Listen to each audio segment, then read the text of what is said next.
Ketika beranjak dewasa, Abu Nawas membantu sang paman bekerja sebagai pembuat minyak wangi. Seusai bekerja, ia sering pergi ke masjid untuk belajar berbagai ilmu agama dan pengetahuan lain, seperti syair, fikih, dan ilmu hadis. Abu Nawas terkenal sebagai murid yang cerdik dan antusias dalam mempelajari berbagai ilmu pengetahuan.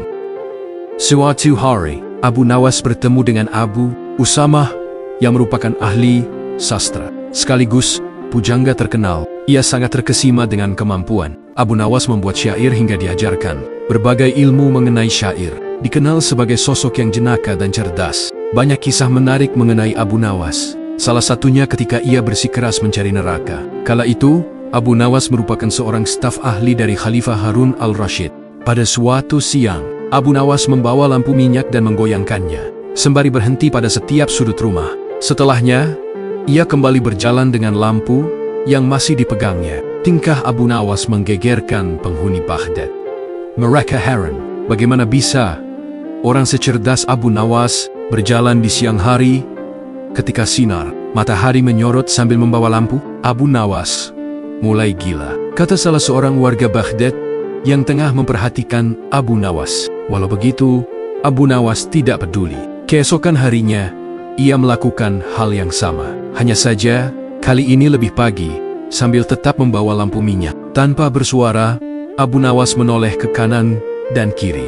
Beberapa orang yang menyaksikan tingkah Abu Nawas lantas bertanya kepada Abu Nawas, apa yang sebenarnya ia cari di siang hari dengan lampu di tangannya. Abu Nawas selalu menjawab, saya sedang mencari neraka. Dari situlah, para warga mulai berpikiran bahwa Abu Nawas gila. Bahkan di hari ketiga, ia masih melakukan hal yang sama dan membawa lampu minyak yang digoyang-goyangkan. Warga Baghdad yang tidak sabar akan perilaku Abu Nawas lantas menangkapnya. Di Baghdad, ada sebuah undang-undang yang melarang orang gila berkeliaran. Sejumlah musuh politik, Harun al-Rashid, justru gembira melihat Abu Nawas ditangkap. Mereka menganggap ketidakwarasan Abu Nawas bisa dijadikan sebagai senjata untuk menyudutkan wibawa sang khalifah. Malu bukan main atas perilaku Abu Nawas. Khalifah Harun al-Rashid bertanya dengan nada tinggi, Abu Nawas, apa yang kamu lakukan dengan lampu minyak itu siang-siang? Hamba mencari neraka, Paduka yang mulia, jawab Abu Nawas lancar. Tidak ada tanda-tanda bahwa dirinya gila. Kamu gila, Abu Nawas. Kamu gila. Tidak, Paduka.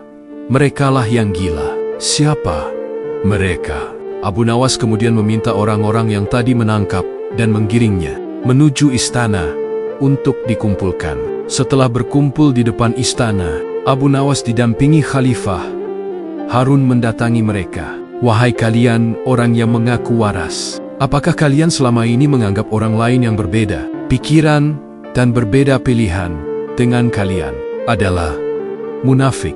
Tanya Abu Nawas. Jawab orang-orang itu yang berjumlah ribuan. Betul, dasar sesat. Jika mereka munafik dan sesat, apa konsekuensinya? Orang munafik pasti mereka masuk neraka. Dasar munafik.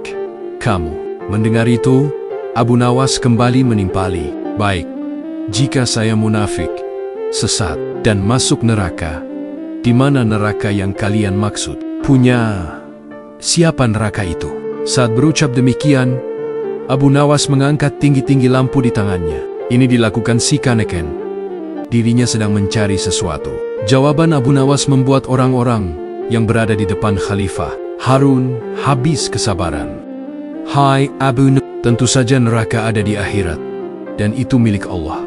Kenapa kamu tanya? Paduka, mohon maaf. Tolong sampaikan pada mereka, jika neraka ada di akhirat, dan yang punya neraka adalah Allah. Kenapa mereka di dunia ini gemar sekali menentukan orang lain masuk neraka? Tanya Abu Nawas.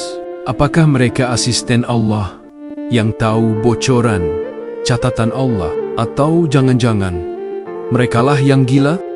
Ucapan Abu Nawas membuat Khalifah Harun al-Rashid tertawa.